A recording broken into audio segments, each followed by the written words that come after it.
안녕하세요. 영화 공동정범의 감독 김일란, 이혁상입니다. 경찰 특공대원의 시선으로 용산 참사를 재구성했던 두 개문의 후속작 공동정범이 드디어 1월 25일 전국 극장에서 개봉합니다.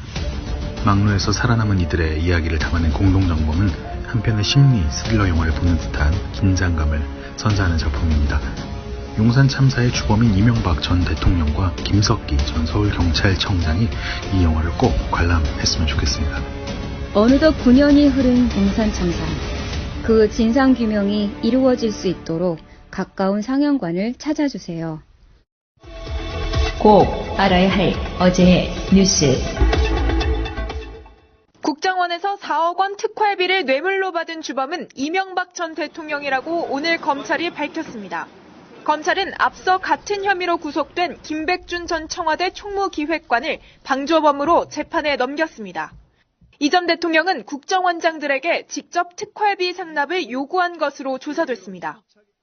2008년 이 전 대통령이 김성호 당시 국정원장에게 직접 특활비를 달라고 한 뒤 김 전 기획관에겐 국정원으로부터 돈이 들어올 테니 받아놓으라고 지시했다는 겁니다. 김 전 기획관은 청와대 인근에서 2억 원을 직접 받았는데 이후 김주성 당시 국정원 기조실장이 이 전 대통령과 독대해 향후 문제가 될 수 있다고 말한 것으로도 파악됐습니다. 하지만 이 전 대통령은 2년 뒤 원세훈 당시 국정원장에게 또다시 특활비 2억 원을 요구했습니다. 5만 원권 발행 전인 2008년엔 만 원권 2억 원어치를 캐리어에 담아야 했지만 2010년 5만 원권으로는 쇼핑백 2개면 충분했습니다.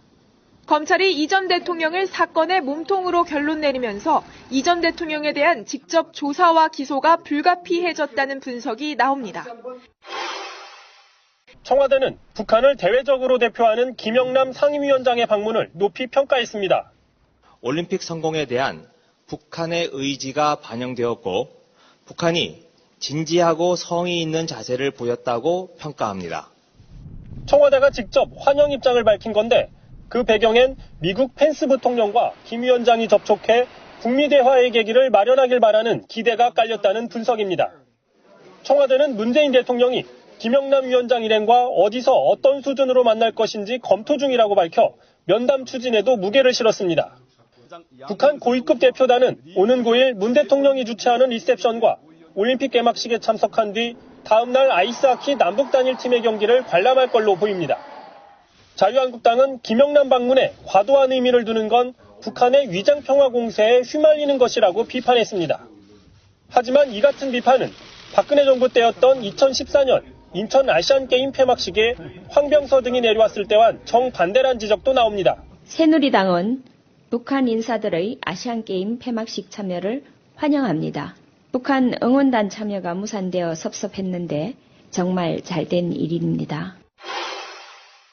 평창올림픽 개막을 나흘 앞두고 IOC와 국내 주요 인사들이 한자리에 모여 동계올림픽의 성공 개최를 기원했습니다. 다문화 어린이들로 구성된 합창단이 올림픽 찬가를 부르면서 시작된 IOC 총회 개회식. 문재인 대통령은 스포츠가 정치와 이념의 장벽을 뛰어넘고 스포츠를 통한 교류와 소통이 곧 평화라는 사실을 평창올림픽을 통해 보여주겠다고 강조했습니다. 스포츠를 통한 교류와 소통이 곧 평화라는 사실을, 또 그것이 바로 올림픽 정신의 위대한 가치라는 사실을 이제 평창이 전 세계와 인류에게 보여줄 것입니다. 토마스 바흐 IOC 위원장도 남북한 공동 입장과 단일팀 구성은 전 세계에 평화의 메시지를 전하게 될 것이라며 기대감을 드러냈습니다. Now in Pyeongchang, by marching together behind one flag, the athletes from the teams of the ROK and DPRK will send a powerful message of peace to the world. IOC 총회 개회를 축하하는 태권도 공연과 K-팝 그룹의 무대가 이어져 올림픽 분위기를 고조시켰습니다.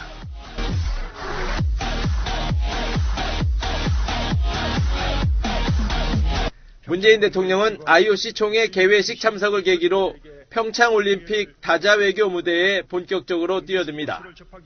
문 대통령은 올림픽 기간을 전후해 10여 개 나라 정상들과 회담을 합니다. 특히 한반도 정세와 관련해 오는 8일 마이크 펜스 미국 부통령과 9일 아베 신조 일본 총리와의 만남이 관심을 끌고 있습니다. 평창 올림픽 관련해 가지고요. 분위기가 좀 험악하게 돌아가는 측면이 있어요. 이제 저는 그런 이야기를 하나 먼저 하고 싶은 부분이 있는데 정말 이 사람들은 상대 정권이 망하기만을 기다린 사람들처럼 보이는 여러 가지 행태들이 있잖아요. 네. 지금 국회 내에서도 올림픽 기간 동안에 정쟁을 자제하자고 계속 여당 쪽에서 이야기를 하지만 계속해서 뭔가를 꺼내가지고 뭔가 파토를 내버리려고 하는 이런 부분이 있거든요. 그 와중에 보수단체가요. 평창 올림픽 반대 이런 시위를 대구에서 하면서 막 싸움이 나고 뭐 이런 상태가 좀 됐었나 보더라고요. 평창 올림픽에 북한이 오니까 나는 반대한다 이거거든요. 대한민국이 어떤 실익을 가지고 가든지 그렇죠. 북한이 온다면은 무조건 안 된다 뭐 이런 논리인가요? 대단한 사람들인데요. 예전부터 해왔던 종북, 친북 이 논리를 계속 연장해서 써먹고 있는 거예요. 그러면 북한산 수단을 대구 근처까지 이게 관광시켜주면 안 돼요. 이 사람들 깨물어쳐서 자빠지겠네요? 큰일 나요. 테러 일어납니다. 이 사람들이 정말 6.25 때 어떤 피해를 보시거나 돌아가신 분들의 후회여서 이렇게 반대하는 게 아니고 자유한국당 새누리당 부류들이 평창 올림픽에 북한 선수단을 참가시켜야 된다라고 법까지 만들어서 이 상황태를 만들었던 그 정권한테는 아무 말하지 않던 사람들이 이제 와서 이걸 민주 세력이 올림픽을 지금 진행하려고 하니까 반대를 해요. 이게 저는 사법 처리해야 된다고 봐요. 평창 올림픽 관련한 법에 북한을 참여를 유도해야 된다는 그런 조항이 있다면서요. 네, 거기에 뭐 정부에서 재정 지원을 한다라고 확실히 못 박아져 있는데 이 사람들이 평창 올림픽을 반대해서 얻는 이 사람들의 실익이 없을 텐데 이런 시위를 하는 걸 보면 또 의심할 수밖에 없잖아요. 어딘가 또 용돈 좀 찔러줬나? 증거를 내밀 수는 없지만 뭔가 세력이 전 있다고 보거든요. 제도로서의 민주주의가 흔들리고 구타는 일은 이제 없습니다. 민주주의가 밥이고 밥이 민주주의가 되어야 합니다. 여전히 그 세력은 남아 있고요. 요즘 이 평창 올림픽과 관련해서 반대 세력들의 시위도 시위지만 우리 주기적으로 나갔잖아요. 김현희. 칼 858기 김현희가 프랑스 언론하고 인터뷰를 하면서 그런 얘기를 해요. 북한에서 프랑스인 납치된 사람을 내가 봤다. 잠시만요. 북한에서 납치된 프랑스인을 봤다고요? 납치돼서 북한으로 끌려 들어온 프랑스인을 봤다라고 인터뷰를 해요. 이거 철저하게 국정원 측에서 관리되고 있는 인물 중에 하나예요. 가장 심하게 관리되고 있는 인물 중에 하나인데 그런 인터뷰를 프랑스하고 해요. 얼마 전에 미국의 CNN하고도 했죠. 만약에 그게 사실이라면 프랑스 정부가 가만히 있었을까요? 이게 파탄 놀려고 하는 거예요. 지금 평화를 추구하는 평화올림픽이라는 평창올림픽, 평화올림픽을 어떻게 됐든지 흠집을 내고 파탄을 내기 위해서 전방위적으로 모든 방법을 다 쓰고 있다는 얘기예요. 지금 저쪽 애들이. 굉장히 좀 심각한 사안들이 돌아가고 있고요. 그리고 또 하나 이상한 반응이 나와요. 언론 반응들이. 지난번에 아시아나 전세기가 떠서 북한에 갔었잖아요. 마신령 스키장에 갔다가 다시 또 북한 선수들하고 같이 데리고 왔잖아요. 그 1시간 전까지 한국과 미국이 합의가 안 돼서 못 뜨고 있었다. 비행기가. 그건 팩트였어요. 무슨 합의였냐면 지난번에 방송에 얘기했잖아요. 거기 갔던 비행기는 미국에 착륙 못한다. 그랬던 건데 그거를 최종 조율하기 위해서 한 건데 그 내용은 빼놓고 1시간 전까지 결정이 못 됐던 내용들을 한국과 미국에 굉장히 외교적으로 큰 금이 가서 그 서로의 입장 차이가 너무 다르기 때문에 그것 때문에 못 가고 있었다라고 지금 이상한 언론들도 기사가 나오고 있어요. 자, 이번에 또 각국의 외교 정상급들이 오지 않습니까? 정상급이나 약간 밑에 있는 사람들이 정상급들이 오는데 여기에서도 이 정상급들이 오는 사람들과 그 사람들의 신상과 이 사람들이 했던 발언 내역들을 보고 지금 이 평창에 모여서 이 사람들이 뭔가 전쟁을 벌일 것 같은 분위기를 만들어 나가고 있어요. 외교 전쟁을 벌일 것 같은 그런 분위기들로 지금 뛰어가고 있습니다. 지금 언론들이. 그러니까 문재인 대통령의 집권 초반기에 고공 지지율에 막 허덕이던 사람들이 자꾸 논란을 만들어서 지지율 빼려고 하는 작업이라고 보는 게 가장 정확한 팩트인 것 같고요. 어저께 단일팀으로 연습게임을 했어요. 대한민국이. 근데 물론 지긴 했어요. 세계 최고의 팀하고 붙어서 인천에서 했습니다. 진 거니까. 근데 그거 보고 있으면 나는 그런 거 있던데 애국가가 올려 퍼지는 게 아니고 아리랑이 올려 퍼졌어. 게임 전에. 그거 보고 정말 뭉클하고 좋았거든요. 이거를 애국가를 못 들고 아리랑 올려 퍼지게 만드니까 종북 빨갱이. 지금 이런 식의 시위를 했단 말이에요. 야, 사람들 참 나쁘다. 인간적으로 어떤 음모 또는 어떤 은밀한 조직 이런 걸 떠나가지고 정말 나쁘다. 사람들이 왜 이렇게 나쁠까? 심성이 정말 나쁜 거예요. 새누리당이 자유한국당이나 새누리당이 하면 아무 문제가 안 되는데 같은 짓을 문재인 대통령 민주세력이 하면 다 문재인 이런 개족 같은 상황을 우리가 어떻게 받아들여야 되냐고. 그러니까 제가 좀 확대 해석하는 측면이라고 일 수도 있는데 문재인 대통령이 추진하고 있는 이 적폐청산 이게 지금 정확하게 중요한 거를 정조준하고 있다는 반증인 것 같기도 해요. 그러니까 조선일보를 비롯한 조선일보가 사실 우리나라 대한민국 친일파 세력의 어떤 허브잖아요. 친일파들이 서로 교류할 수 있게끔 모든 정보와 인적 자원과 재산이 서로 이렇게 통로할 수 있는 그런 허브 역할을 하는 게 조선일보인데 그 조선일보를 중심으로 한 우리나라 적폐 세력들이 지금 정확하게 아픈 곳을 찔리고 있기 때문에 전체적으로 범보수라는 이름을 통해서 다시 이게 최대한 발버둥 치고 있다고 해야 되나? 반격을 하고 있다고 해야 되나? 그런 것처럼 보여요. 근데 결국에는 선거인데요. 지방선거 때문에 이러는 거예요. 올림픽을 성공적으로 치러내면 지지율 더 올라가서 3월, 4월, 5월을 견디기 힘들다. 그러니까 북한하고 단일팀을 만들어? 빨갱이. 이런 방식으로 계속 분위기를 띄우고 있는 건데 여기에 속아 넘어가시면 안 되고요. 거기에 뭐 이제 비트코인 논란이라든지 뭐 단일팀 지금까지 준비한 우리가 뭐냐 이런 식으로 계속 분위기를 띄워서 어느 정도 먹힌 측면이 있다고 보니까 먹히네? 더 한번 질러보자 하고 지금 계속 고호를 하고 있는 건데 정말 욕을 하려면 누구를 해야 되냐면요. 박근혜 최순실 욕해야 돼요. 3일날 그 공개 리허설 했거든요. 근데 여기 보면은 시간대 온도가요. 체감 온도로 설명해 드릴게요. 리허설한 체감 온도가 오후 저녁 7시 초저녁에 20.7도였고요. 8시에는 21.7도, 9시에는 영하. 예, 9시에는 23.2도. 이 양반이 지금 이거 영화 못 알아먹은 사람이 어디 있어요? 추워 죽겠다는데. 그게 중요한 겁니다. 앞에 영화라고 이야기했거든요. 다음에 오후 10시에는 영하 23.8도였다니까. 왜 이걸 욕을 해야 되냐면 뚜껑 안 씌우는 문제 때문에 그래요. 그러니까 아니 이 뚜껑이 왜 없는 거예요? 아니 지금 23.8도 이거는요. 냉동실보다 더 낮은 온도예요. 그렇죠. 저는 이런 데 못 가거든요. 우리 저 냉장고 있잖아요. 영하 5도밖에 안 돼요. 냉동실이. 사실 이런 지점이 있어. 마냥 욕할 수는 없는 것은 한 번 쓰고 버릴 가능성이 높은 거기 때문에 많이 투자 못한다. 나 여긴 또 인정 100% 안 하는 건 아니지만 말하자면 이런 부분들이거든요. 이것을 한 번 올림픽 하는 용도로 그냥 대외적으로 과시하게 사는 용도로 쓰고 버리는 건 어차피 마찬가지라고 하면 잘 만들어가지고 그것을 나중에 잘 써먹는 용도로 만들어내면 된다고 생각이 들거든요. 네. 그러니까 지금 이 준비를 문재인 대통령이 한 것도 아니고 박근혜 정권 때 순수하게 해왔던 거를 또 욕해. 이게 이명박이 유치하고 박근혜가 공사한 거잖아요. 그렇죠. 대통령으로 보면 물론 이제 이명박이 유치하고 최순실이 했지만 공사를 이렇게 됐던 거고 지붕이 없는 오픈되어 있는 동계올림픽 경기장 주경기장은요 사실은요 팩트를 말씀드려보면 지금까지의 동계올림픽 대부분의 동계올림픽은요 서구권에서 열려가지고 개막식이나 폐막식을 대낮에 합니다. 우리는 아시아잖아요. 미국이나 유럽 방송 시간대에 맞추려면 깜깜한 밤에 해야 되는 거예요. 그러니까 더더군다나 우리나라는 추울 수밖에 없어요. 중계권 때문에 그렇구나. 그 중계권 때문에 시간대를 우리나라 시간대에 맞추질 못하고 미국이나 유럽 시간대에 맞춰서 해야 돼요. 모든 경기를. 씨발 욕 나와.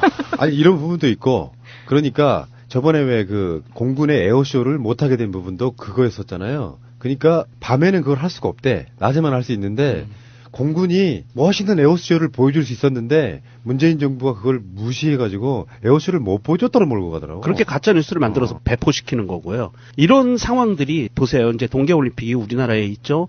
그 다음에 이제 아시아권에서도 동계올림픽들이 열리면 방송 시간대가 개회식, 폐회식 모든 경기 시간대가 미국이나 유럽 중계돼서 방송되는 시간대에 맞춰서 해요. 하계올림픽도 마찬가지고요. 그렇다면 서양에서는 동계올림픽을 해도 지붕이 없는 곳에서 할 수 있었어요. 그리고 우리처럼 춥지도 않아요. 그렇죠. 그런데 특히 작년까지만 해도 사실 우리나라가 안 추웠어요. 그런데 어찌됐든 평창이라는 데는 원래 추운 데예요. 네. 원래 추운 데인데 원래 추운 데다가 경기장을 지으면서 지붕이 없는 거를 지었다는 거는 그러면 우리나라 시간으로 대낮에 개회식을 할 생각이었나라는 의심이 들 수밖에 없는 거예요. 아니 근데 나흘간 쓰고 철거할 건물에 대해서 과도한 예산을 투입해서는 안 된다라는 공감대 속에 이렇게 됐다. 아니 그럴 거면 올림픽 유치를 말았어야지. 뭐 개소리예요 그게. 아니 그렇게 하려면 정말 제가 한 건 아니고요. 저기 북유럽의 어느 나라였지 지금 조립식으로 지은 나라가 있었어요. 그런 경우 많아요. 예, 그 조립식으로 져서 그냥 이렇게 스타디움은 있고 관중석이 다 조립식이에요.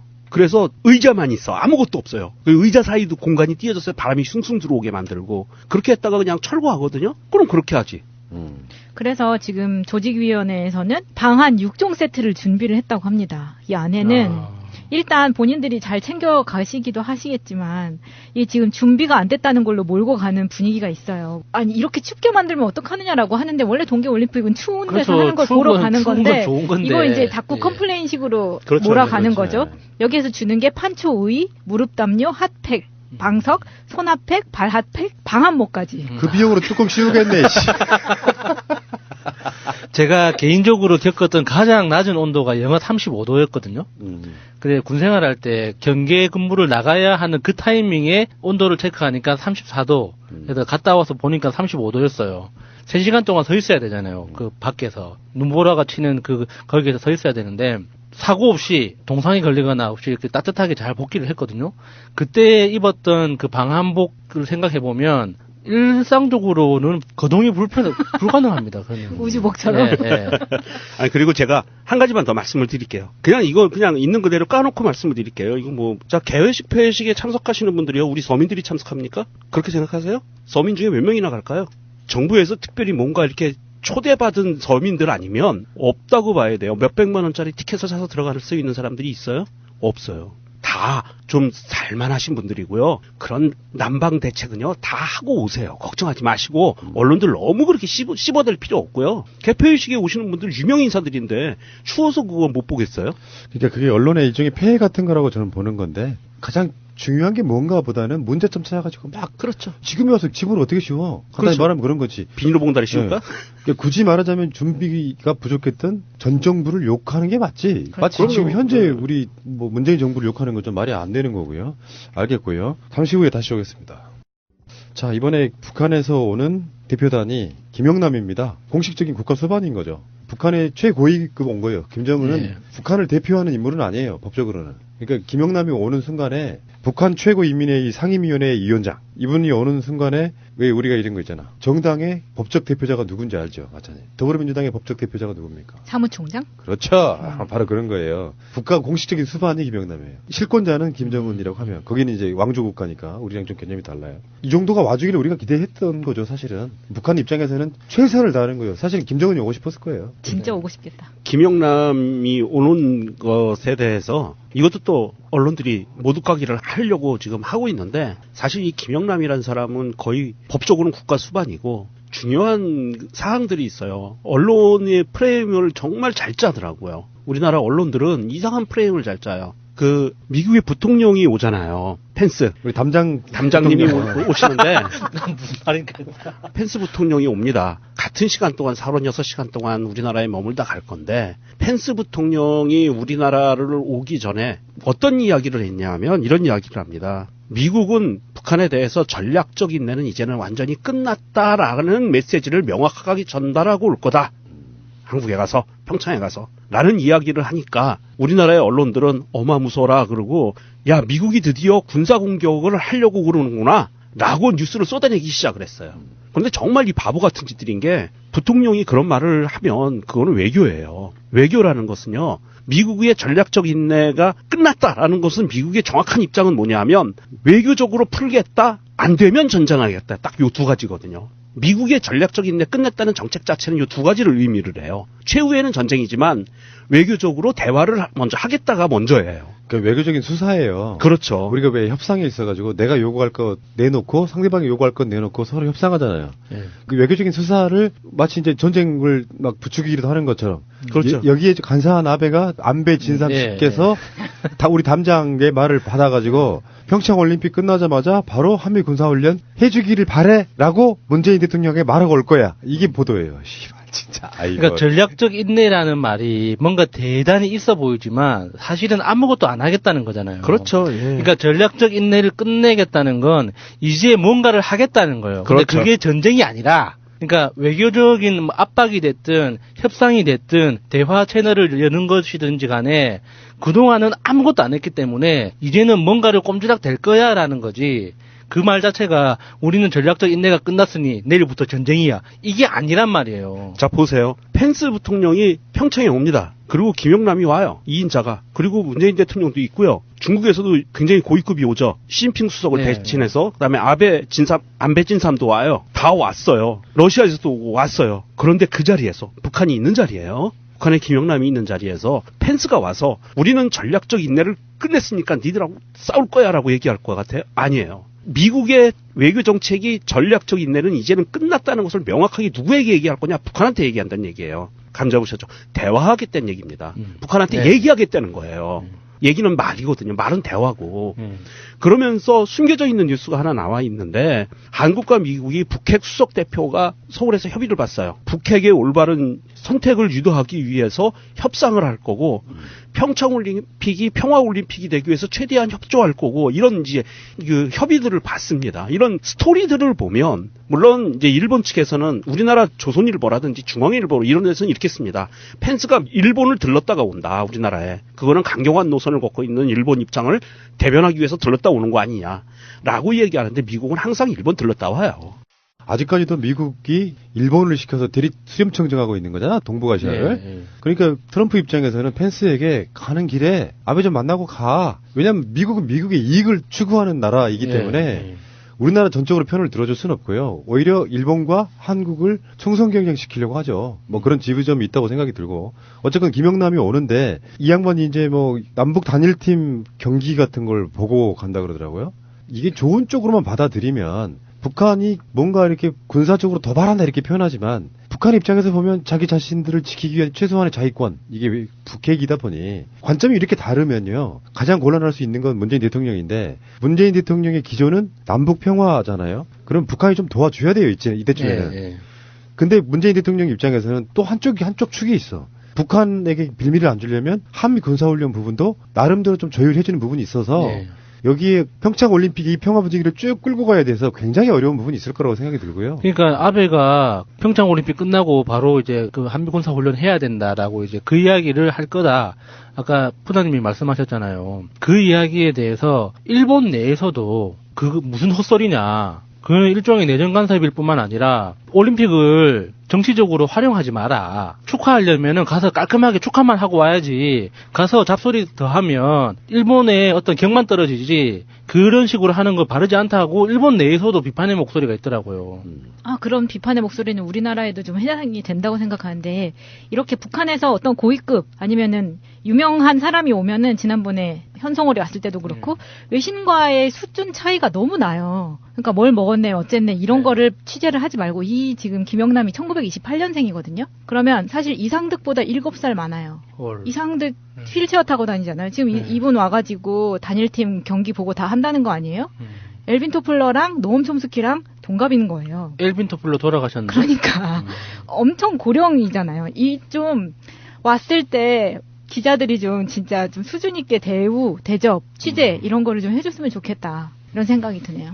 지금 김영남이 방문하는 것이 사실은 문재인 대통령이 평창올림픽을 통해서 하고자 했던 외교적인 노력이 평화올림픽이라는 그 단어에 핵심적으로 들어가 있거든요. 평창올림픽을 통해서 평화를 구축하겠다는 거예요. 평화를 구축하는 발판을 만들겠다. 평창으로 인해서라는 그 의도였고 그 의도가 명확하게 지금 주변국들에게 다 의도 전달이 된 거예요. 특히 북한까지. 그래서 김영남이 오게 된 거고요. 그렇지 않고 뭐 체육 관계자나 뭐 다른 부서에서 올 수도 있었지만 김영남이 오게 된 것은 사실은 2월 9일 날 각국 정상들이 모이는 리셉션이 있습니다. 대통령 주재하는 리셉션에 김영남도 오고요. 펜스도 오고요. 아베도 오고요. 다 와요. 총 17개 국가의 정상들이 오는 건데 이게 예상됐던 인물 중에 최용해라고 있었잖아요. 최룡해. 이 사람의 아픈 트라우마가 있어. 뭐냐면은 2015년도에 박근혜 갔던 그 열병식. 거기에 최용해가 갔는데 이 사람은 실세이지만 국가적인 수반은 아니기 때문에 의전 서열에서 맨 끝으로 밀려나는 거예요. 그러니까 북한의 의전 서열 1위가 와서 중심에 서는 것과 그렇지 않은 거의 차이가 분명히 있는 거거든요. 그리고 이제 이 김영남이 왔다는 것은 수행단이 있어요. 김영남 수행단이 인원이 굉장히 많이 옵니다. 우리가 보통 그냥 몇 명이 올 거라고 예상하고 말았던 거가 아니고요. 대표단 인원이 밝혀지지는 않았지만 그 명단이 밝혀지지는 않았지만 김영남을 빼고도 21명이 와요. 21명이 오는 그 대규모 방문단이 오는 거예요. 고위급 방문단인데 이 21명이 김영남을 하고 같이 온다는 것은 그냥 놀러 오는 게 아닙니다. 이 안에는요.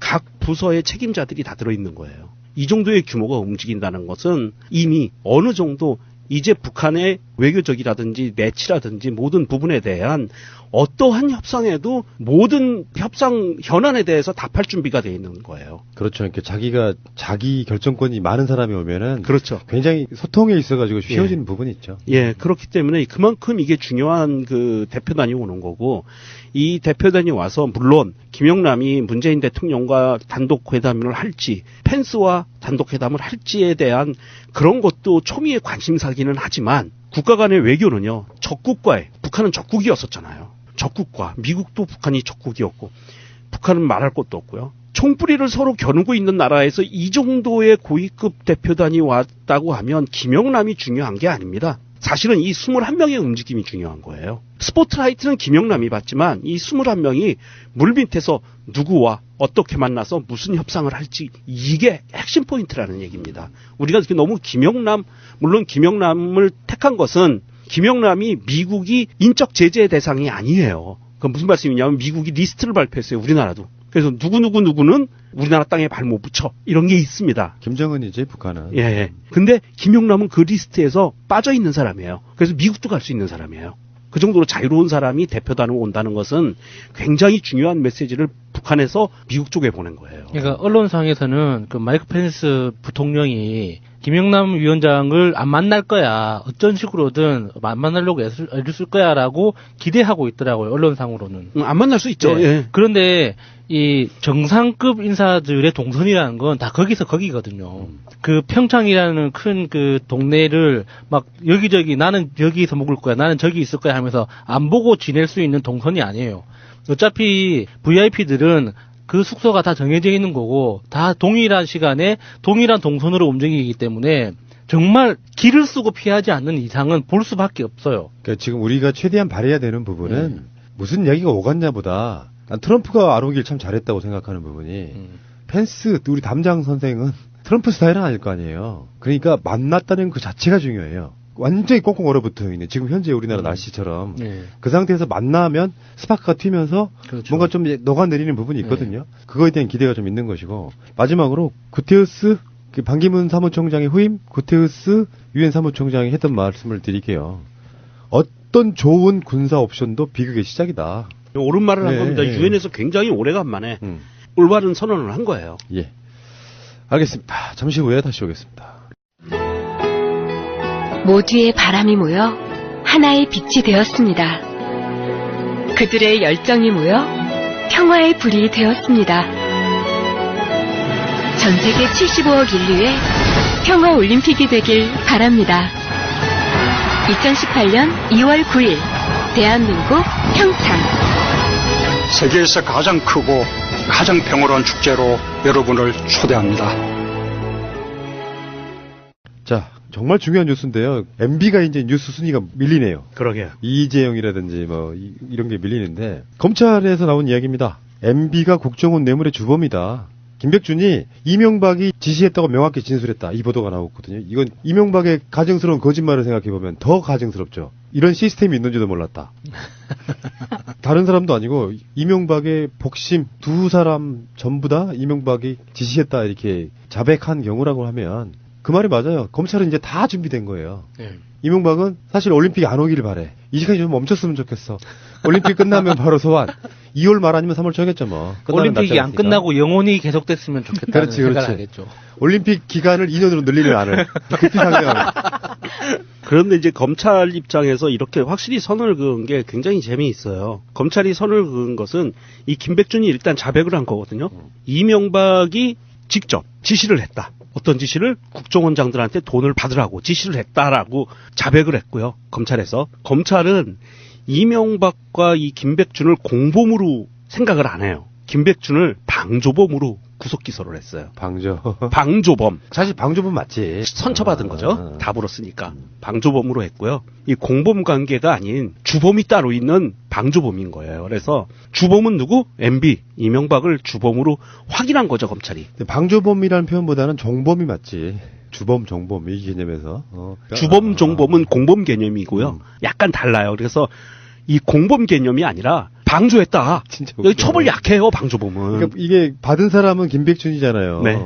뇌물 어쨌건 간에 받았어. 저는 명령에 따라서 시킨 죄밖에 없어요. 이러고 다 물어버린 거예요. 그러니까 처음에는 그런 적 없다고 계속 우겼어. 그러다가 국정원에 줬다는 사람이 나타나가지고 대질신문을 하니까 맞아요, 받았어요. 그래서 우리가 항상 하는 말이 구속의 효과잖아요. 그렇죠. 딱 가둬놓고 야, 이 새끼야, 네가 해쳐 먹었지? 아니요.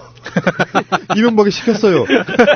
이거잖아요. 그렇지. 네, 맞아요. 딱 그렇게 나온 거예요. 이게 빼도 박도 못한다니까. 세상에 어떤 충신이 있어. 내가 그거 다 뒤집어 쓰고 해골로 나올 때까지 나 여기서 산다. 그런 사람은 없어. 그게 어떤 충성의 대상이 어떤 정치 신념이나 어떤 역사적인 그 신념이 있는 거에 대해서는 우리가 충신을 역사적으로 본 적이 있잖아요. 그렇죠. 근데 이거는 돈 몇 푼이란 말이에요. 자기 인생이 걸린 것도 아니고 그냥 남의 돈 몇 푼이 그거에 대해서 내 인생을 걸고 지킬 사람이 누가 있겠어요. 당연히 다 물어야지. 또 한 가지 이 사람들의 특징은 정치적 신념으로 묶인 동지관계가 아니고요. 돈에 대한 신념으로 묶인 동지관계거든요. 오로지 돈으로만 묶인 관계들이기 때문에 이 김백준 씨도 아마 그랬을 거예요. 내가 지금 평생 동안 이 짓 하면서 모아오는 내 재산 이거 쓰지도 못하고 나 평생 감방에 있으면 이게 뭔 짓이야. 그렇죠. 그 고생해서 모은 돈 쓸 수도 있어야 될 거 아니야. 빨리 나가려고 싶은 거예요. 김백준 씨는 뭐 한 1, 2년 내상해 봅니다. 1년 정도? 뭐 그 정도 해서 나와서 쓰고 살라 그러고. 네. 네. 자, 어쨌건 간에 그거 말고도 지금 여러 가지 것들이 완벽하게 지금 짜여져 있다고 보거든요. 짜여져 있다는 표현이 뭐 기획했다 이런 것보다는 이명박이 주범으로서 그 모든 지시자라고 하면 이거는 그렇잖아. 이명박을 어떤 정치적 고려도 할 수가 없어요. 진짜 사실상 현행범에 가까운 거야. 이 사람만 정치적 고려를 올림픽 이후에 지금 소환하겠다는 게 대체적인 분위기인데 전격적으로 소환할 수도 있다. 나는 그렇게 봐요. 그랬으면 좋겠다. 저도 전격 소환이 가능할 거라고 보고요. 올림픽 이후라고 하지만 엄격하게 얘기하면 개회식 이후에 전격 소환할 것 같아요. 개회식 이후에? 네, 개회식까지는 청와대에서 초청장도 보내줬으니까 그 체면 정도는 대한민국의 국격을 위해서 그 정도까지는 검찰이 참아주는데 그 이후는 안 참아줄 것 같아요. 그 희망사항이긴 하지만 사실상 올림픽 중간에 하기는 좀 부담스럽지 않을까 뭐 이렇게 예상을 해보는데 좋다 나쁘다 이런 걸 떠나가지고요. 이명박 씨의 이제 말로가 참 그래서 사주가 중요한 거예요. 사주를 보면 딱 그렇게 맞더라고. 내가 이명박 사주를 대충 한번 이렇게. 아, 사주에도 그런 게 나와요? 관상을 딱 보니까 애가 좀 안 좋던데, 상태가. 아, 그건 관상이 아니고 얼굴 인상이겠지. 이게 사주를 이렇게 딱 보면 그 사람 정확한 사주가 맞는지 모르지만 사주를 딱 보면 천년의 개고생 한다고 나와요. 못 살았거든. 그러다가 중년 이후에 돈도 많이 벌고 승승장구하는데 말년이 굉장히 괴롭다 이렇게 나와요. 내가 봤을 때는 이명박 씨는 다 운명이라고 팔자로 받아들이시고요. 그게 사주가 얼굴에 그대로 묻어있네요. 그렇지. 정확하네. 사주하고 관상이 다르면 그게 말이 안 되는 거지. 근데 정확도라는 게 있습니다. 가장 정확한 게 사주고요. 그 다음에 정확한 게 손금. 그 다음에 얼굴 관상은 인상으로 얼마든지 바꿀 수 있어. 여러분들이 잘 모르시는 내가 그쪽 직업은 아니지만 이 손금이 있잖아 이렇게. 네. 손금에 생명선 같은 게 있거든요. 생명선을 이렇게 막 바늘 같은 걸로 살살살살 주름을 만들면 생명이 짧은 사람도 장수하게 만들 수 있다는 그런 이론을 제시하시는 분도 있어요. 옛날에 그 한명회가 그랬잖아요. 자기 손금 파서 자기의 운명을 바꾼 사람이거든요. 네. 박정희도 그랬다는 썰이 있죠. 손금을 뭐 가운데 손가락까지 끌어올리려고 막 잡아쨌다고 막. 그러니까 이명박이 생김새를 우리가 이제 쥐상 이렇게 표현하잖아. 진짜 네. 쥐처럼 생겼어요. 근데 이제 하관이라든지 이런 것들이 관상학적으로 보면 말년이 굉장히 불행할 그런 관상이에요.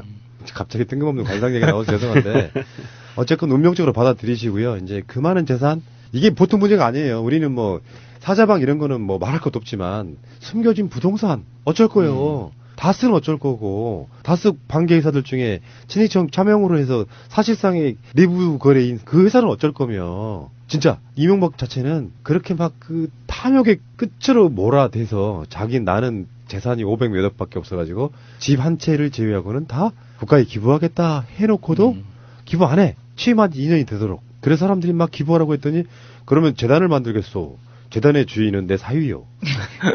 그런 인물이에요. 재단으로 그리고 빚을 떠넘겼죠. 예, 그렇지. A씨.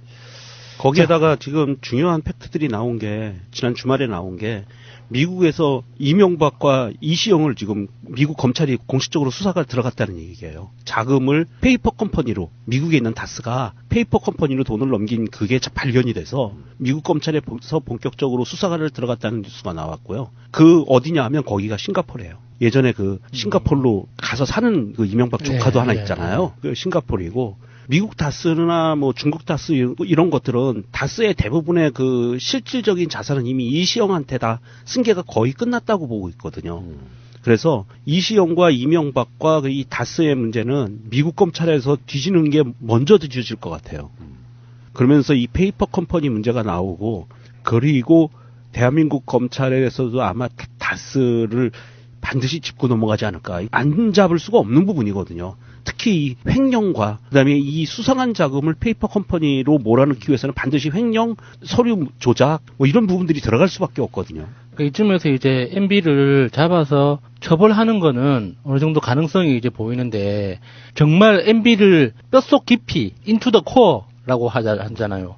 진짜 뼛속 깊이 처벌을 하려면 재산을 찾아야 돼요. 그렇죠. 저수지라고 알려져 있는 그래야지 MB는 실질적인 고통을 받는단 말이에요. MB를 아무리 우리가 잡아가지고 구속하고 감옥에 가둔다고 이 새끼가 눈 하나 깜빡할 것 같아요?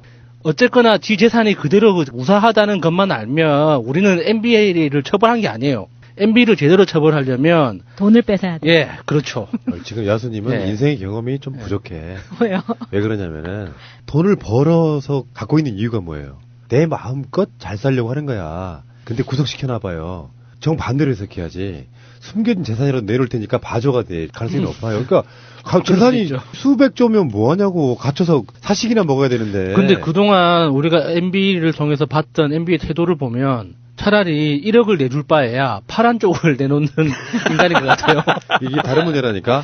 예를 들어서 MB 같은 스타일은 자기 새끼니까 이시영한테 물려주려고 하죠. 그러니까 내가 이제 이거 다 쓰고 못 가니까 내 새끼나 잘 살아라 이런 거지만 특정 시점에 가면요. 자식 재산 인정 못해요. 특정 시점에 어떤 나쁜 상황이 오면. 그러니까 MB의 그 돈은 제가 전에 한번 말씀드린 적 있죠. 중독이라고. 근데 그것도 잘 생각해보면 내가 왜 돈을 모았지? 이렇게 갇혀 있으려고? 그거 아니에요. 그건 아니라고 보는 거고. 자, 어쨌건 이명박은 이제 빼도 박도 못하는 상황까지 왔다. 잠깐 킵! 며칠만? 킵하니까 가끔씩 그 뭐 이렇게 바 같은 데 가가지고 내 술을 이렇게 보관해놓고 오는 게 생각이 나네요. 선 끊어놓잖아요. 일본 사람들이 한국 술 중에 참이슬 이런 거 있잖아요. 이거를 참이슬도 큰 범위에서 위스키거든요. 그러니까 전 세계에서 가장 판매량이 많은 게 참이슬이에요. 위스키 종류 중에. 일본 사람들이 우리나라 돈으로 뭐 대략 한 10,000원에서 15,000원, 그것도 몇 년 된 얘기니까 지금 정확히 모르겠다. 한 2, 3만 원 정도 뭐 된다고 치고 그 술을 사서 반병 먹고 반병 잠궈서 킵하고 오더라고. 이제 그걸 내가 직접 본 적이 있습니다. 자, 알겠고요. 그 잠깐 짧게 이야기 좀 할 텐데 2016년이면 불과 2년 전입니다. 그때 4월 달에 그러니까 새누리당의 공천이 여러 가지로 복잡했던 부분이 있었어요. 기억들 나시겠지만 벌써 그게 2년 돼가요. 유승민 공천 못 받아가지고 막 12시까지 다 기다렸다가 탈당해서 무소속으로 나가고 김무성도 뛰어다니고 그렇지. 도장 들고 튀고 그리고 박근혜 변호사인 유영아도 김무성 때문에 송파을에서 공천 못 받아가지고 어부지리로 최명길이 당선됐지만 그 최명길은 의원직 날아가고 막 그 공천에서 이한구가 그러니까 잊혀진 이름이에요, 사실은. 그 당시에 새누리당 이전에 한나라당이라든지 한 당에서 굉장히 강성이었던 대구 출신 인물이 있거든요. 그 이양구가 그만둔 자리에 지금 지역위원장, 당협위원장 하고 있는 사람이 김문수예요. 근데 그 이양구가 사실상 정계 은퇴를 했던 분위기 속에서 갑자기 그러니까 새누리당 공천관리위원장으로 옵니다. 저건 뭐지 했었는데 최근에 그런 전모가 드러났어요. 지금 국정원 특활비랑 맞물려가지고 나온 이야기인데 청와대에서 새누리당의 공천을 전횡을 좌지우지했다. 이걸 제가 왜 가져왔냐면요. 대통령이 선거에 개입한 사건이잖아요. 노무현 대통령을 탄핵시켰던 바로 그거를 너무나 뻔뻔하게 했다는 거예요. 그 이야기하는 거예요. 노무현 대통령은 말 한마디였잖아요. 열린우리당이 잘 됐으면 좋겠다. 도와줄 수 있다면 방법이 있다면 도와주고 싶다. 이런 식의 이야기를 했는데 아예 청와대가 공천관리위원장을 지정을 해가지고 이 사람으로 해 그럼 당연히 지금 자유한국당의 친박계라고 하는 사람들이 공천을 받았지만 수도권에서는 어마어마하게 떨어졌지만 진짜 친박들은 어디 TK나 PK에서 당선 많이 됐거든요. 이 사람들은 다 박근혜가 공천한 거나 다름없다 이렇게 보면 되죠. 그러니까 그 당시 박근혜 청와대에서 친박 검증까지 했다잖아요. 이 사람이 진짜 친박인지 진박인지 그리고 당선 가능성이 있는지까지 그 다 검증하고 명단을 직접 건네줬다고 하더라고요. 진박 감별사가 그게 최경환이었죠. 네, 최경환이 나타나면 이 사람은 진박이라고 인정을 받았었죠. 그렇죠. 네. 근데 최경환이 연설 이런 걸 정말 못해요. 말하는 투가 무식해 보여. 근데 그 사람이 기재부 장관을 했잖아. 네. 정말 내가 봤을 때는 그 최경환이 말하는 거 보면 그냥 양아치예요. 어떻게 그런 사람 우리나라 경제를 담당했는지 잘 모르겠더라. 그 윤상현도 만만치 않게 양아치스럽죠. 말하는 게 완전히 그 진짜 길거리에서 껌 찍찍 씹으면서 침 뱉으면서 얘기하는 양아치하고 똑같은 스타일의 말을 들으래요. 윤상현이. 그러니까 이게 둘이 이게 진박감별사 역할을 하고 행동대장 역할을 했다는 게 나온 거고요. 이제 이로써 박근혜가 21번째 혐의가 이제 거의 뭐 이거는 선거 개입? 예. 21번째 혐의가 거의 이제 증명이 돼서 이제 재판에 넘어가는 거고요. 22번째 혐의가 또 뭐가 될까 모르겠네요. 이 정도면 거의 뭐 범죄 덕후죠. 계속 수집하는. 근데 이런 이야기 한번 드리고 싶은 거예요. 그런 정치를 이제 몰아내야 되거든요. 그냥 공천이라고 하는 거는 상향식이 맞지. 예. 기본 원칙이. 근데 예. 상대방이 완벽한 상향식을 못해. 그러다 보면 가끔씩 민주 세력 쪽에서도 전략공천 이런 말이 나오긴 해요. 상향식으로만 갈 수가 없으니까. 뭐 센 놈 나오면은 이쪽에 더 센 방식으로 이렇게 어떤 그런 식의 전략 공천은 뭐 일부 있겠지만 공천을 말 그대로 사천인 거잖아요. 사천. 공적인 기관이 어떤 데이터를 갖고 무슨 뭐 몇 점, 몇 점, 여론조사 몇 점 해가지고 공천을 하는 게 아니고 사천으로 마음에 안 드는 새끼들은 다 섞어내는 방식. 그러니까 그때도 제가 그런 이야기를 방송으로 드린 적이 있어요. 언젠가 이건 후유증을 낳는다.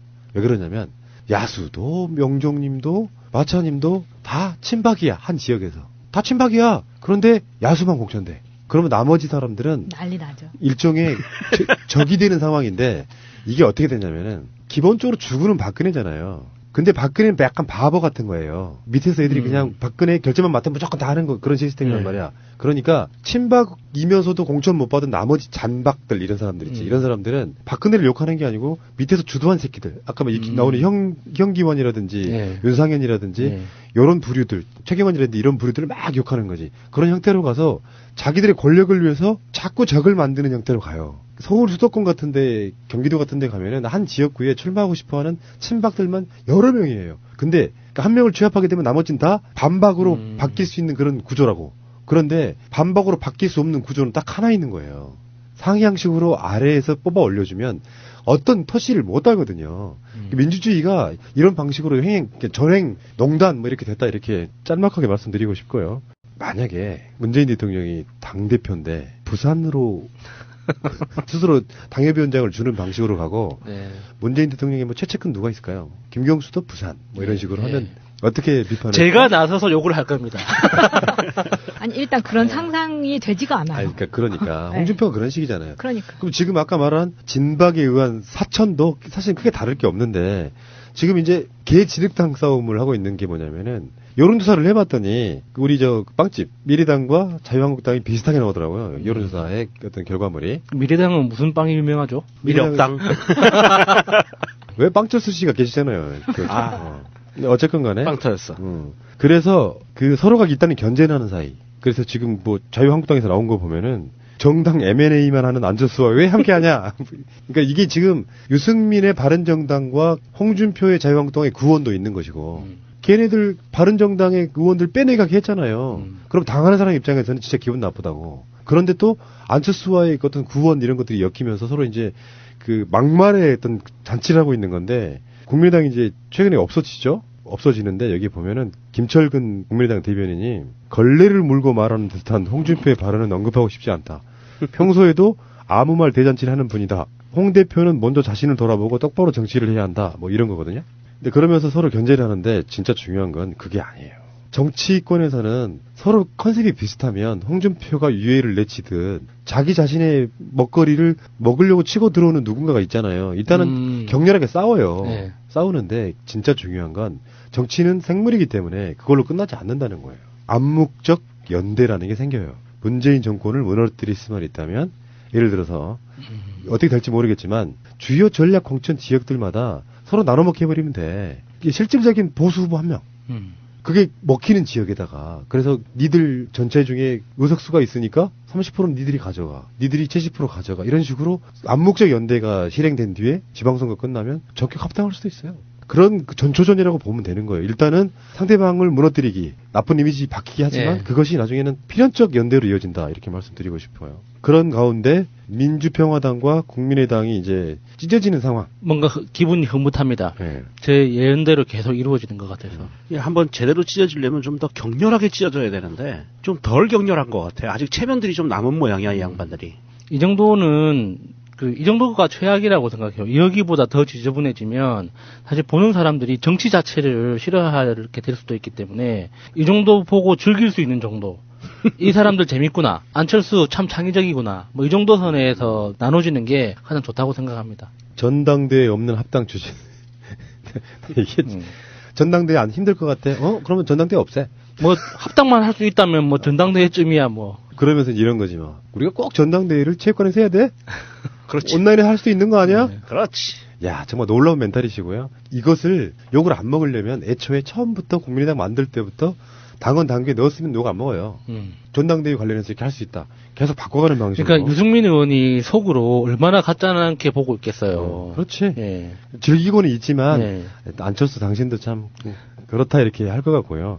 어쨌건 평화민주당 쪽에는 사실상의 캐스팅 보트를 확보했더만요. 예. 왜 그러냐면은 지역구 국회의원들 지금 한 15석 정도에다가 확실하게 비례대표가 한 3명 정도는 비적 편을 들고 있고 아직 결정 못한 것도 있지만 원내 교섭단체는 시간 문제라고 보고 일단 창당을 한 뒤에 문제는 국회에서 각종 표결을 할 때 이제 자유한국당에 남아있는 김연아 같은 역할을 해줄 분들이 미래당에 굉장히 많은 타 보니까 표결 이렇게 되는 거예요. 그러니까 이쪽 분들 입장에서는 그게 뭐 축제 뭐 이렇게 될 수밖에 없는 거죠. 사실 이제 민주평화당이 탈당을 해서 정당을 정확하게 만들고 나서 이 사람들은 그래도 호남을 기반으로 한 사람들이기 때문에 현 정부에 대해서 반대를 위한 반대는 못할 거라고 봐요. 또 더군다나 분당이라는 것을 겪고 나와서 창당을 했잖아요. 그럼 명분이 필요하거든. 그러니까 분당 반대의 명분이 의미 없는 반문재인 연대이기 때문에 안 한다 이거였거든. 그렇죠. 그래서 본인들의 명분이 필요해서 이 사람들이 당분간은 정부에서 추진하는 것에 민주당에서 추진하는 표결에 굉장히 협조적으로 나올 가능성이 높아요. 그러다 보면 전체 국회의원들을 다 표결에 들어갔다고 봤을 때 이제 완벽하게 다 들어가면 149대 147로 가결될 수 있는 확률이 높아진 거예요. 그러니까 이게 안철수가 뭐 어떤 속마음으로 우리는 다들 이렇게 대통령 욕심에 대통령 병에 걸려서 합당까지 무리하게 추진한다고 다들 이렇게 미루어 짐작하고 있지만 결과적으로 봤을 때 이 미래당이 국회 안에서의 존재감이라는 것 측면에서 보면 정말 쓸데없는 짓을 하고 있는 거거든요. 이렇게 합당에 반대하는 사람들이 모여가지고 교섭단체 뭐 만들어지든 교섭단체가 안 되더라도 17석, 18석 정도로 시작하더라도 그 자체만으로도 민평당에 있는 사람들은 기본적으로 민주당을 쳐다보고 있는 사람들이란 말이에요. 그러면 이 여당이 추진하고 있는 정책이나 입법 활동에 대해서 협조했으면 협조했지 지금 뭐 바른당이나 자유당처럼 완전 개꼬장 부리듯이 그렇게 반대는 못 하거든요. 그러니까 안철수는 결과적으로 여당이 협조하고 있는 거예요. 자기 개꼬장을 부리면서 자기 이미지는 쓰레기대로 만들면서 남 좋은 일 시키는 거죠. 결과적으로 그렇다. 예. 미래당 창당을 맞이하면서 정말 우리가 이재희 전법의 실효성을 느끼는 건 딱 이거예요. 그러니까 유해를 이용해서 홍준표 치기, 그 국민평화당을 이용해서 미래당 치기, 홍준표를 이용해 또 안철수 치기. 뭐 그런 거지. 홍준표가 페이스북에서 그런 얘기를 합니다. 미래당은 정체성이 민주당에서 내부 총질하다 나온 사람들, 그 다음에 새누리당에서 내부 총질하다 나간 사람들이 만드는 내부 총질 전문당이다. 이런 표현까지 해요. 맞는 말이에요 또. 근데 뭐 홍준표 치는 총질 안 했나요? 그렇지. 박근혜 욕하고 친박들 욕하고 나가라고 하고 뭐 묻은 게 뭐 묻은 거 욕한다고 하는 똑같은 놈들이긴 한데. 그러니까 하도 말을 막 하니까 지가 무슨 말 했는지 기억 못하는 대표적인 인물이죠, 사실 또. 자, 어쨌건 여러분들은 기억을 나중에 어떻게 하실지 모르지만 문재인 대통령 취임 2년 차 가고 있는 2018년에 희대의 역사적 코미디를 하나 우리가 봤다고 생각이 들고요. 그리고 또 시간이 지나가면 또 자기들끼리 헤헤호 하다가 나중에 또 다른 어떤 합당론도 나오고 이게 정치를 희화화시키는 대표적인 인물들이 이런 거예요. 자기 중심대로 가지 않고 말을 한번 뱉었는데 나중에 돌아보니 내가 옛날에 했던 말하고 배치가 돼. 그럼 또 스텝이 꼬이고. 그러니까 묵묵하게 한 길을 간다는 건 정말 어려운 거고요. 그래서 뭔가 정말 당시 문재인 후보나 당대표에게 답답함을 느꼈었지만 그게 결국엔 시간이 지난 뒤에 스텝이 안 꼬이는 최고의 좋은 방법은 그런 게 아니냐. 그걸 또 사람들은 또 어떤 여러 가지 사건에서 전략적 모호성이라고 표현했지만 묵묵히 가는 거에 대한 그 악의적인 표현이었다 이런 생각이 좀 들기도 하고요.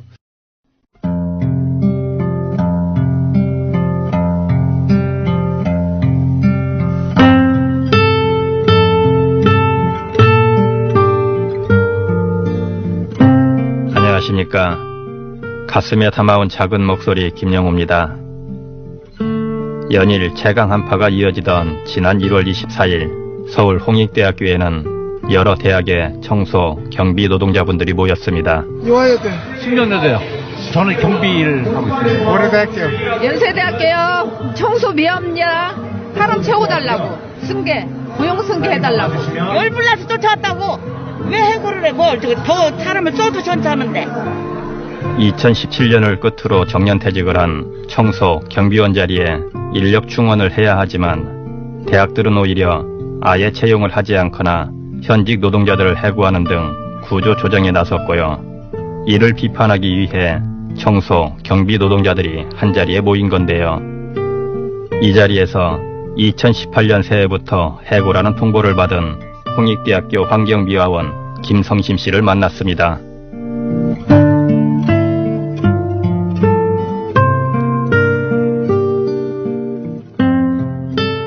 17년도 12월 28일 날 전화가 왔어요. 6시 30분경에, 저녁 6시 30분경에.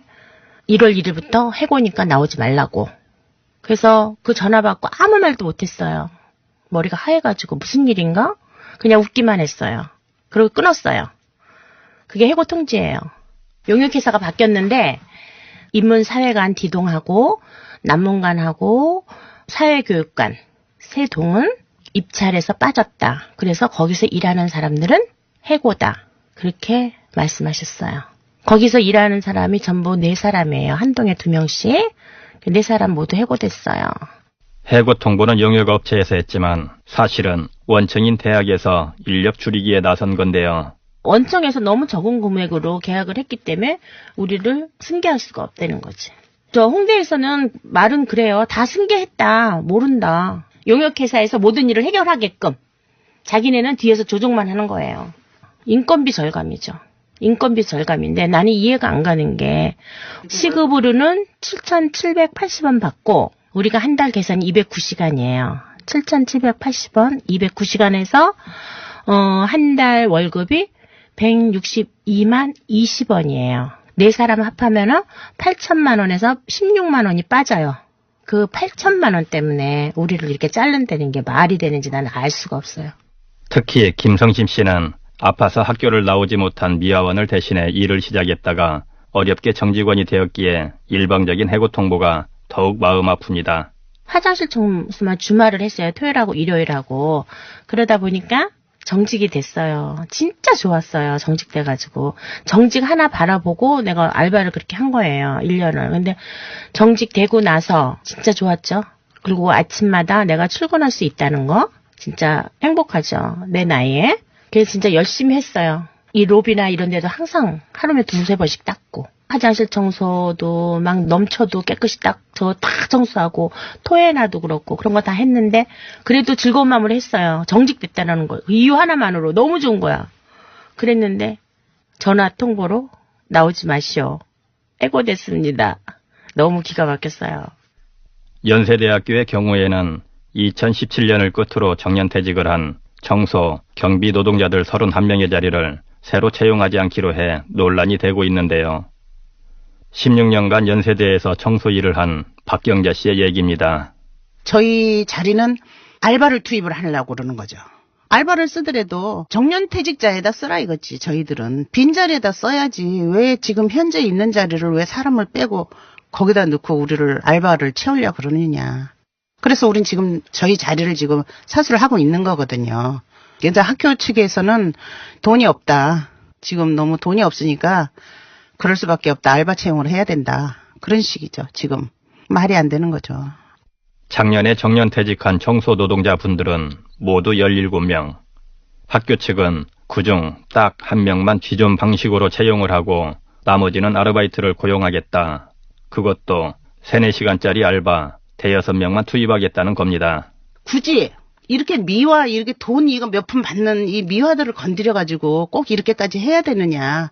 그리고 이 알바들을 이렇게 투입을 시키는데 지금 밤에 와서 알바들이 일을 하고 가요. 일을 하는데 쓰레기만 걷어놓고 가거든요, 지금. 화장실에 이물질이 붙어 있어도 전혀 그런 건 개의치 않고 그냥 쓰레기만 걷고 가는데 청소라는 게 하고 나면 되돌아서면 또 있는 게 청소예요. 그냥 아침에 한 번 했다고 해서 끝이 아니잖아요.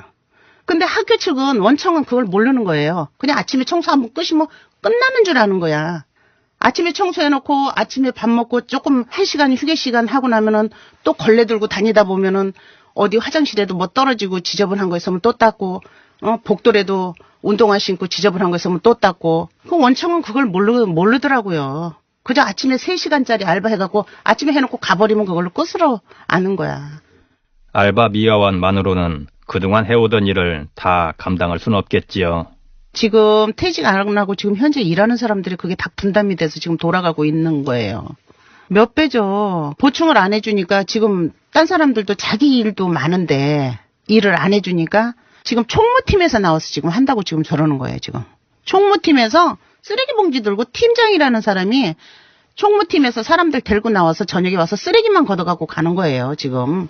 그 도와주는 게 아니라, 아니, 휴지만 걷어간다고 그게 청소가 되냐고요. 청소나 해본 사람들이나 해야지. 응? 지금 그러고 있는 상황이에요, 연대가 지금.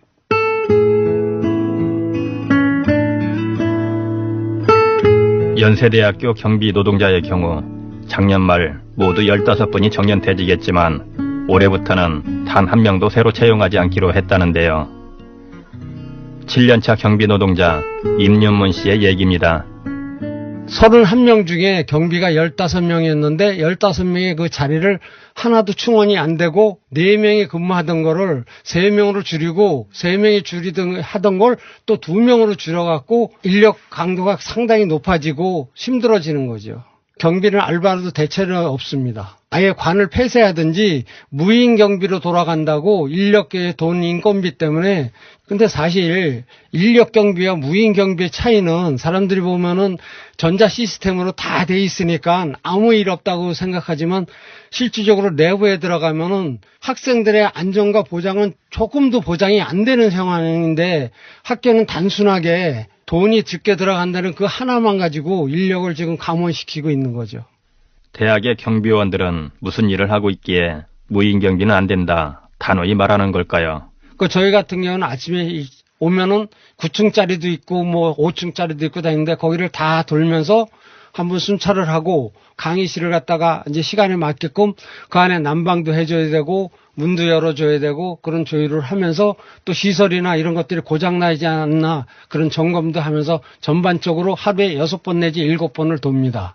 그리고 불시에 학생들이나 누가 찾아와서 도움을 요청할 때는 그 또한 다 해줘야 되고 심지어는 밤에 동아리방에서 놀고 있는 학생들까지도 어떤 저기를 해줘야만이 그들이 안전이고 또 학생들이 그렇지 않습니까? 술도 좀 먹고 오고 그러면 거기서 어떤 불안한 사고도 날 수 있으니까 그런 것까지 해서 근데 그거를 갖다 지금 인원 감축 내지는 인건비를 줄인다는 하나의 명목으로 4시 하던 걸 셋에서 2까지 줄였지 않습니까? 그러면 이 둘이서 하면은 시설, 안전 모든 거를 다 화재까지 책임지고 있는데 이런 것들을 감당할 수 있는 그런 상황이 안 되기 때문에 큰 사고가 터지면은 학생들이 굉장히 직접적인 피해를 볼 수 있는 거죠.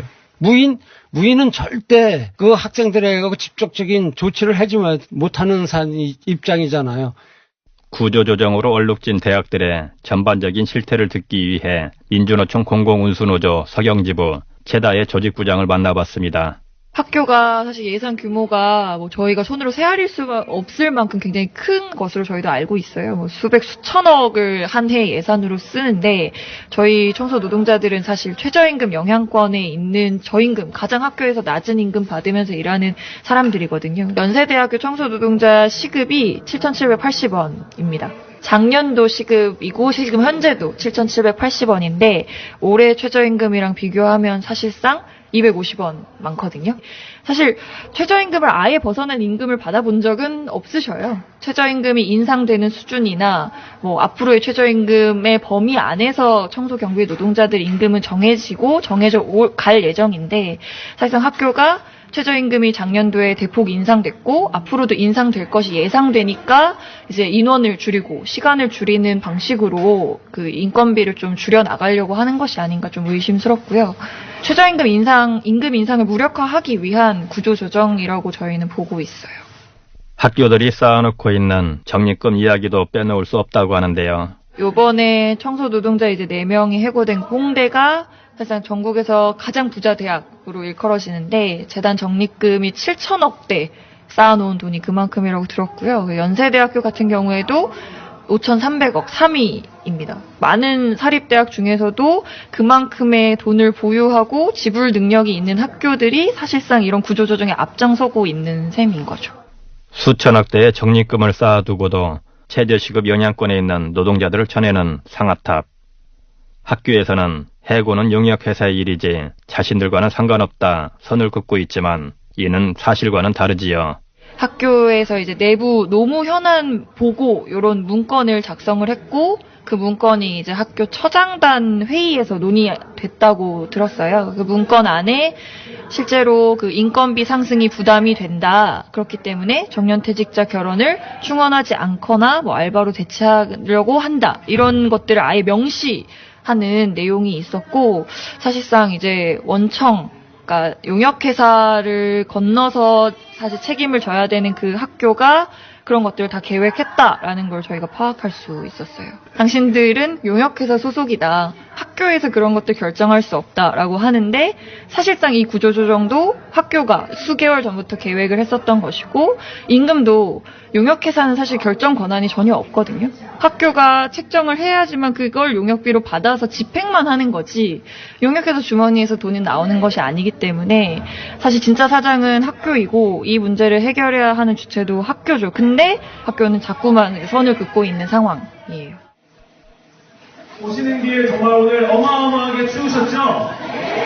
차가운 거리와 바닥에서 정권이 바뀌었다고 하지만 살기 위해 투쟁하고 있는 수많은 노동자들이 있습니다. 홍수 그만 부리고 해고를 철회하라! 홍수 그만 부리고 해고를 철회하라! 해고를 철회하라! 비정규직 철회! 2018년을 해고자로서 시작하게 된 홍익대학교 미화원 김성심 씨는 그저 열심히 일해 돈을 벌고 살아가는 평범한 노동자였지요. 우리 친정어머니가 좀 많이 편찮으세요. 연세도 많지만 척추뼈도 부서지고 꼬리뼈도 부서져가지고 움직이지 못하는 상황이에요. 그런데 저랑 많이 오래 살아가지고 제가 좀 돌봐드릴 형편인데 여기에서 또 해고 당했지. 여기서 또 이거 집회하면서 엄마 돌봐야 되니까 친정어머니 돌봐야 되니까 밤에는 병원에서 자고 새벽에 여기 나와요. 난 눈물 날려는데 너무 기가 막히죠.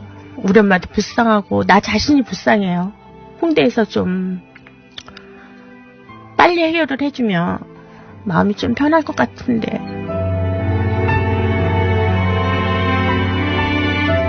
체감온도 영하 20도를 오가는 강추위 속에서도 청소, 경비 노동자들은 찬바닥에 앉아 한 달이 넘도록 농성을 벌이고 있습니다.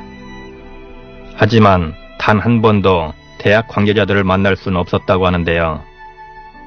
지성의 전당이라 불리는 대학이 학생과 대학을 위해 부지런히 일해온 노동자들을 부디 성숙하게 대하는 태도를 보고 싶습니다. 가슴에 담아온 작은 목소리 95번째 이야기 구조조정으로 얼룩진 상아탑 이대로 괜찮습니까? 지금까지 구성의 조승엽, 연출의 권수림, 저는 김영우였습니다.